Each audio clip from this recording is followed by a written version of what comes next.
Hello students, welcome to new study point. आइए हम replication की सेकेंड स्टेप पढ़ रहे थे। अब हम 3 स्टेप पढ़ते हैं। मैंने आपको उसमें थोड़ा सा भी 3 स्टेप में थोड़ा सा बताया था। क्या बताया था मैंने ये बताया था कि जो डीएनए रेप्लिकेशन होता है वो बाई डायरेक्शनल होता है। और ऐसी बात 1968 में हुबरमैन एंड ड्रिक्स ने कही थी। उन्होंने ये बताया कि जो डीएनए की जो रेप्लिकेशन होती है वो डीएनए रेप्लिकेशन दोनों स्ट्रैंड्स पे होती है, लेकिन अपोजिट डायरेक्शन में होती है। ये बात मैंने वहां तक बता दी थी। अब हम आगे से पढ़ने जा रहे हैं सिंथेसिस ऑफ पॉलीन्यूक्लियोटाइड चेन, यानी पॉलीन्यूक्लियोटाइड चेन जो है वो कैसे बनता है, उसके सिंथेसिस के बारे में जो है वो पढ़ना है हमें। तो चलिए देखते हैं। मैंने उसमें थोड़ा सा ये आपको बताया था, मैं फिर से मैं ये थोड़ा सा शुरुआत करता हूँ कि मैंने ये बताया था कि जो डीएनए है, जब इसके डीएनए के जो स्ट्रैंड्स हैं जब वो सेपरेट होते हैं यानी अलग होते हैं, डीएनए के जो स्ट्रैंड्स हैं जब वो सेपरेट होते हैं, अलग होते हैं, तो एक वाई शेप का स्ट्रक्चर बनता है, वाई शेप का, जिसको हम बोलते हैं रेप्लिकेशन फॉर्क। क्या बोलते हैं बेटा? रेप्लिकेशन फॉर्क बोलते हैं। ठीक है, रेप्लिकेशन फॉर्क के नाम से जो है वो जाना जाता है, रेप्लिकेशन फॉर्क बोलते हैं। ठीक है, अगर हम देखेंगे तो स्ट्रैंड जो है वो सेपरेट करेगा, एक वाई शेप का स्ट्रक्चर बनेगा जिसको हम क्या बोलते हैं? रेप्लिकेशन फॉर्क बोलेंगे। ठीक है, जैसे ही वाई शेप का स्ट्रक्चर बनता है, रेप्लिकेशन फॉर्क बनता है, वैसे ही डीएनए के अंदर स्ट्रेन आ जाता है, या इसको हम बोलते हैं, क्या बोलते हैं इसको हम? टेंशन, जिसको बोलते हैं हम टेंशन बोलते हैं। ठीक है, तो इस टेंशन को स्टेबलाइज करने के लिए, यानी स्टेबलाइज का मतलब कम करने के लिए, स्टेबलाइज करने के लिए हमारे पास कुछ प्रोटीन्स होती हैं। वो प्रोटीन्स क्या करती हैं? इस टेंशन को स्टेबलाइज करती हैं और डीएनए के जो स्ट्रैंड सेपरेट हुए हैं रेप्लिकेशन फॉर्क के ऊपर आकर एडजस्ट हो जाती हैं। ऐसी प्रोटीन को, यानी इस टेंशन को स्टेबलाइज किया जाएगा with the help of a protein known as SSBPs. ठीक है, आप एसएसबीपीज इसको बोलेंगे सिंगल स्ट्रैंडेड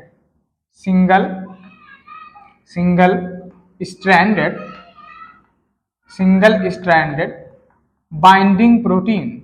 क्या बोलेंगे भाई इसको? Single stranded binding proteins. इसके द्वारा जो है वो स्टेबलाइज जो है वो किया जाता है। और थोड़ा बहुत जो स्टेबलाइज किया जाता है, जब ये स्ट्रैंड सेपरेट हो जाते हैं तो इस जो स्ट्रैंड्स जो है वो सेपरेट होंगे। तो मैंने आपको बताया कि टेंशन स्टेबलाइज किससे किया जाएगा? इससे किया जाएगा। लेकिन आप जानते हैं कि जैसे ही खुलता है तो पीछे की तरफ जो है वो कॉइलिंग जो है वो काफी कस जाती है। उस कसी हुई कॉइलिंग को कम करने के लिए हमारे पास, मैंने आपको बताया था, टोपो आइसोमेरेज होता है। ठीक है, टोपो आइसोमेरेज होता है। ठीक है, तो आप देखिए कि टोपो आइसोमेरेज में अगर हम देखेंगे तो टोपो आइसोमेरेज सेकेंड, ठीक है, टोपो आइसोमेरेज जो है सेकेंड, ठीक है, टोपो आइसोमेरेज सेकेंड इनका नाम है। और इन्हीं को हमने क्या कहा था भाई? डीएनए गायरेज के नाम से भी जाना था। ठीक है, डीएनए गायरेज के नाम से हमने इसको जाना था। ठीक है, तो टोपो आइसोमेरेज जो सेकेंड है उसका हम डीएनए गायरेज के नाम से जानते हैं। ये क्या करते हैं? सबसे पहला ये करते क्या है भाई? ये करते हैं लोकल अनवाइंडिंग। क्या करते हैं? Local unwinding of DNA, local unwinding of DNA, यानी डीएनए की लोकल अनवाइंडिंग करते हैं, यानी थोड़ा सा उसको खोलते हैं। मैंने इसके बारे में बता दिया कि टोपो आइसोमेरेज 2 तरीके से होते हैं, फर्स्ट होता है, सेकंड होता है। फर्स्ट वाला जो है वो डीएनए के एक स्ट्रैंड को काटता है, सेकंड वाला जो है वो दोनों स्ट्रैंड्स को एक पर्टिकुलर पॉइंट पे काटता है, उसके बाद काटने के बाद खुद ही जोड़ देता है। जब उनके बीच में टेंशन कम हो जाता है तो खुद ही वो क्या कर देता है? जोड़ देता है। ठीक है, अच्छा, इसके बाद ये लोकल अनवाइंडिंग हो, उसके बाद एक और एंजाइम आएगा, उसका नाम होगा क्या? DNA helicase. क्या नाम होगा बेटा? DNA helicase. ठीक है, तो डीएनए हेलिकेज क्या करेगा? अच्छा, एक बात मैं इसमें थोड़ा सा और बता दूं क्या, कि ये जो आपका जो ये टोपो आइसोमेरेज है, लोकल अनबाइंडिंग ऑफ द डीएनए, ये क्या करता है? बाइंड्स, पहले क्या करता है कि ये जुड़ जाता है, बाइंड्स ए लिटिल अहेड, यानी थोड़ा सा आगे। मैंने पीछे इसको बताया लिटिल अहेड यानी थोड़ा सा आगे ऑफ रेप्लिकेशन फॉर्क, यानी रेप्लिकेशन फॉर्क के थोड़ा सा आगे जो है वो ये ज्वाइन कर जाता है, रेप्लिकेशन फॉर्क। ठीक है, रेप्लिकेशन फॉर्क के थोड़ा सा आगे जो है वो जुड़ जाता है और लोकल अनवाइंडिंग करता रहता है डीएनए की, ताकि लूज हो जाए। और लूज होने के बाद, जब लूज हो जाता है, अब लूज होने के बाद क्या होता है कि एक एंजाइम है, इसका नाम है डीएनए हेलिकेज। डीएनए हेलिकेज क्या करता है कि डीएनए हेलिकेज जो है वो ये करता ये है कि ये कट करता है हाइड्रोजन बॉन्ड्स को, cut hydrogen bonds between base pairs. ठीक है, यानी बिटवीन बेस पेयर्स के बीच में उसको कट करता है। और जब कट करता है इसीलिए इसको कहा जाता है जिपर। क्या कहा जाता है भाई? जिपर। अब देखिए जैसे चेन नहीं होता है वैसे चेन तो वो चेन ऐसे कटते ही चली जाती है, ठीक है। जैसे मैं अगर आप थोड़ा सा ऐसे बताऊं, मैं हालांकि अभी पर्टिकुलर नहीं बता रहा हूं, लेकिन मैं आपको बताऊं कि ये अगर डीएनए का रेप्लिकेशन फॉर्क है, अब देखिए यहाँ पे तो इस तरीके से बन जाता है। तो इनके बीच में जो ये बॉन्ड है, सॉरी बॉन्ड कह रहे हैं, और बेस पेयर, तो इस बेस पेयर को ये काटता चला जाता है, ठीक है। ये मैं बता रहा हूँ, ठीक है, इस बेस पेयर को ये काटता चला जाता है। इसी को बोलते हैं हम डीएनए हेलिकेज के नाम से जो है वो जानते हैं। और ये जिपर के रूप में जो है वो इस्तेमाल किया जाता है, यानी इसको जो है वो काटा जाता है, ठीक है। तो ये थोड़ा सा आपको ध्यान रखना पड़ेगा। ओके, आगे आ जाते हैं। मैं थोड़ा सा और बताता हूं भाई आपको। इसमें आप देखिए कि 1957 में 1957 में हमारे पास एक साइंटिस्ट है, इनका नाम है आर्थर कार्नबर्ग। आर्थर कार्नबर्ग, ठीक है, आर्थर कार्नबर्ग, ठीक है। ये हमारे पास एक साइंटिस्ट है, ठीक है, कार्नबर्ग। ये साइंटिस्ट है, इन्होंने एक एंजाइम को डिस्कवर किया, एक एंजाइम को डिस्कवर किया। और शायद ये एंजाइम अगर नहीं होता तो ये प्रक्रिया नहीं हो पाती। एक एंजाइम को डिस्कवर किया, और ये कहाँ डिस्कवर किया भाई? बैक्टीरिया में किया। किसमें किया?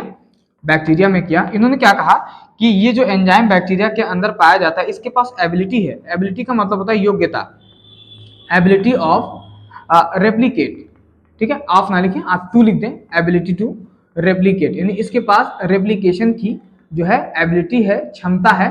कहाँ? सेल के बाहर भी, यानी इन विट्रो। इन विट्रो माने इन टेस्ट ट्यूब, ठीक है, यानी आर्टिफिशियल मीडियम में।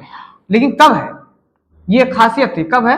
When DNA strands are, when DNA strands, अगर डीएनए स्ट्रैंड्स का use are used, DNA strands are used as template, ठीक है, यूज्ड एज टेम्पलेट, ठीक है। यानी डीएनए स्ट्रैंड्स का इस्तेमाल जो है अगर टेम्पलेट के रूप में इस्तेमाल किया जाए, अगर हम डीएनए का एक स्ट्रैंड ले लें और उसको टेम्पलेट के रूप में, सांचे के रूप में इस्तेमाल करें, तो ये वाले एंजाइम के अंदर ये प्रॉपर्टी है कि ये उस स्ट्रैंड को, जो सांचा है, उसके अपोजिट जो डीएनए बनाएगा बिल्कुल एग्जैक्ट कॉपी बना देगा। इस एंजाइम की ये खास बात थी, ठीक है। तो फिर इनके इस एंजाइम को नाम क्या रखा गया? इनका नाम रखा गया डीएनए पॉलीमरेज। क्या नाम रखा गया? डीएनए पॉलीमरेज, ठीक है, डीएनए पॉलीमरेज जो है वो नाम रखा गया। ओके, ये बात आपको समझ में आ गई। अच्छा, इस डीएनए पॉलीमरेज की एक शॉर्टकमिंग थी, एक खराबी थी। क्या खराबी? ये थी कि डू नॉट बिगिन पॉलीमराइजेशन, ऐसे लिखेंगे, do not begin polymerisation independently, यानी ये पॉलीमराइजेशन जो है वो नहीं कर सकता था, पॉलीमराइजेशन ऑटोमेटिक नहीं कर सकता था, इंडिपेंडेंटली यानी वो नहीं कर सकता। तो ये कमी थी भाई, जिसके पास एक अच्छाई होती है वो उसके पास एक खराबी भी तो होती है ना, इंडिपेंडेंटली, ठीक है, यानी do not begin polymerisation independently. तो फिर तो उन्होंने कहा कि they need RNA primer.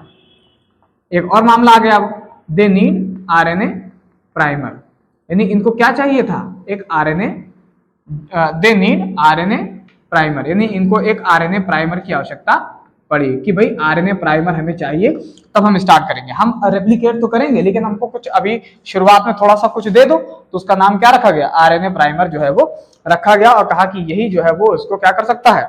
Start जो है वो कर सकता है, ठीक है। बाद में बहुत सारे डीएनए पॉलीमरेज डिस्कवर किए जाने लगे, तो उनमें से एक जो पॉलीमरेज आया उसका नाम था DNA polymerase, DNA polymerase third, DNA polymerase third जो है वो आया, और ये काफी पावरफुल था डीएनए पॉलीमरेज थर्ड जो है वो, क्योंकि ये बहुत तेजी से जो है वो डीऑक्सीराइबोन्यूक्लियोटाइड को फटाफट जो है वो जोड़ रहा था, ठीक है। तब जो ये कार्नबर्ग वाला जो डीएनए पॉलीमरेज था, उसका नाम रख दिया गया DNA polymerase first.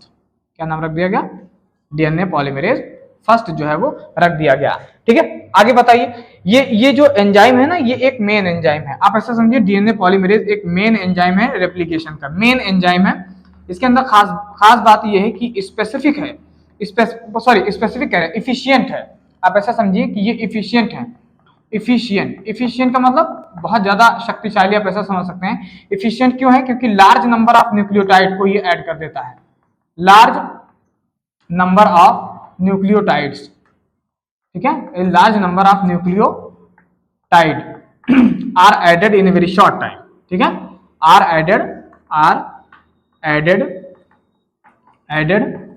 in a very short time, in a very short time, यानी बहुत ही छोटे समय के अंदर जो है वो, यानी बहुत ही कम समय के अंदर जो है ये मतलब इसको क्या कर देता है, ज्वाइन कर देता है। ठीक है, जैसे एग्जाम्पल अगर मैं आपसे बताऊं तो इस्चीरिचिया कोलाई, इस्चीरिचिया कोलाई, अगर मैं ई कोलाई की बात करूं, ई कोलाई की अगर हम बात करें तो ई कोलाई के अंदर जो रेप्लिकेशन है, यानी जो रेप्लिकेशन है ई कोलाई के अंदर रेप्लिकेशन है वो कंप्लीट हो जाता है, कंप्लीट हो जाता है भाई किसमें, कंप्लीट इनटू 18 मिनट्स, यानी 18 मिनट के अंदर जो है वो मतलब जो ई कोलाई है उसके अंदर रेप्लिकेशन जो है वो कंप्लीट हो जाता है। ठीक है, ये ध्यान रखिएगा। इसका मतलब होता है कि 2000 यानी 2000 बेस पेयर पर सेकंड जो है वो जोड़ता है। ठीक है, यानी 2000 बेस पेयर जो है वो पर सेकंड जो है वो ये जोड़ता है। ठीक है, तो ये थोड़ा सा आपको ध्यान रखना है। ठीक है, और आप जानते हैं कि ई कोलाई के अंदर कितने बेस पेयर पाए जाते हैं, तो आप देखेंगे क्या कि 4.6 इंटू 10 की पावर 6 बेस पेयर अगर आप देखेंगे इतना पाया जाता, तो आप समझ लीजिए कि 18 मिनट में कंप्लीट कर रहा है तो 200 बेस पेयर पर सेकंड जो है। अगर आप मुझे बताइए अगर एनी एरर, कोई भी एरर हो जाए, अगर एक एरर हो जाए तो आप जानते हैं क्या हो सकता है, म्यूटेशन। क्या हो सकता है, म्यूटेशन। ठीक है, क्या कर सकता है, म्यूटेशन हो सकता है। तो ये थोड़ी सी बात थी जो मैंने आपको बताई। आगे आ जाइए, जैसा कि यहाँ बताया गया कि दे नीड आरएनए प्राइमर, यानी आरएनए प्राइमर की बात यहाँ पे की गई। तो अब हम आरएनए प्राइमर के बारे में बात करेंगे कि आरएनए प्राइमर साहब क्या है। तो आप बताएंगे ए शॉर्ट आरएनए। ठीक है, आरएनए प्राइमर क्या भाई, ए शॉर्ट आरएनए, एक छोटा सा जो है आरएनए है जो छोटा सा बना है, कई छोटे से न्यूक्लियोटाइड के लिए 70 80 90 न्यूक्लियोटाइड का जो है ये बना होता है, जो कि बनाया किससे जाता है, मेड बाई, यानी made by RNA polymerase, made by RNA polymerase. ठीक है, इसे आरएनए पॉलीमरेज से बनाया जाता है। ठीक है, आरएनए पॉलीमरेज से बनाया जाता है जिसे हम प्रीमेज एंजाइम भी कहते हैं। ठीक है, इसे हम प्रीमेज एंजाइम के नाम से भी जानते हैं। ठीक है, और इसकी एक खास बात क्या है, इनकी भाई खास बात सुनो आरएनए प्राइमर की। तो ये क्या है, begin begin begin polymerisation independently. ठीक है, देखिए बिगिन पॉलीमराइजेशन, यानी ये जो पॉलीमराइजेशन है वो इंडिपेंडेंटली शुरू कर सकता था। इंडिपेंडेंटली का मतलब होता है इसको किसी की आवश्यकता नहीं है। ठीक है, इंडिपेंडेंटली इसको किसी की आवश्यकता नहीं, यानी आरएनए प्राइमर को किसी की आवश्यकता नहीं है। और ध्यान रखिएगा कि ये जो आरएनए प्राइमर है ना, जो ये आरएनए प्राइमर, यदि आप इसको बोल सकते हैं आरएनए पॉलीमरेज, ये आरएनए पॉलीमरेज हमेशा क्या होता है, एसोसिएटेड विद, आप ध्यान रखिएगा, एसोसिएटेड विद, यानी एसोसिएटेड का मतलब होता है हमेशा जुड़ा रहता है, एसोसिएटेड विद डीएनए हेलिकेज। ठीक है, यानी डीएनए हेलिकेज से ये हमेशा क्या होता है, जुड़ा रहता है। ठीक है, तो ये आपको थोड़ा सा ध्यान रखना पड़ेगा। ठीक है, आरएनए पॉलीमरेज, आरएनए प्राइमर। ठीक है, तो ये स्टार्ट करना पड़ता है। ठीक है, यानी अगर आपको डीएनए रेप्लिकेशन की शुरुआत करनी है तो आप थोड़ी देर के लिए क्या कर दीजिए, आरएनए प्राइमर को जोड़ दीजिए, उसके बाद आप डीएनए पॉलीमरेज जो है अपना काम शुरू कर देगा, यानी वो डीऑक्सीराइबोन्यूक्लियोटाइड्स को लाता धीरे धीरे जोड़ता हुआ चला जाएगा, बाद में उस आरएनए प्राइमर को हटा दिया जाएगा। ठीक है, तो ये जो प्रक्रिया थी वो सिंथेसिस में थी। ठीक है, अब इसके बाद जो हमारा अगला टॉपिक है वो बहुत इंपॉर्टेंट टॉपिक है और उसी को हम क्या करेंगे, पढ़ेंगे, अंडरस्टैंड। और उसको पढ़ने के बाद हम डायरेक्ट आपके पूरे डायग्राम पे चले जाएंगे और मेरे हिसाब से फिर आपको डायग्राम मुझे बताना ही नहीं पड़ेगा, इस तरीके से हो जाएगा। ठीक है, तो मैंने आपको इतना बताया, आप इसको खूब ज्यादा जो है वो पढ़िए। ठीक है, अच्छे से समझिए, इसको कई बार रिपीट करिए, जहां आपको नहीं समझ में आए बार बार आप रिपीट करिए, और नहीं समझ में आ रहा है अगर कहीं तो आप मुझे कमेंट कर सकते हैं। ठीक है, आप कमेंट कर सकते हैं, मुझे बता दीजिए। ओके, आप इसको रीड करिए। Okay, thank you.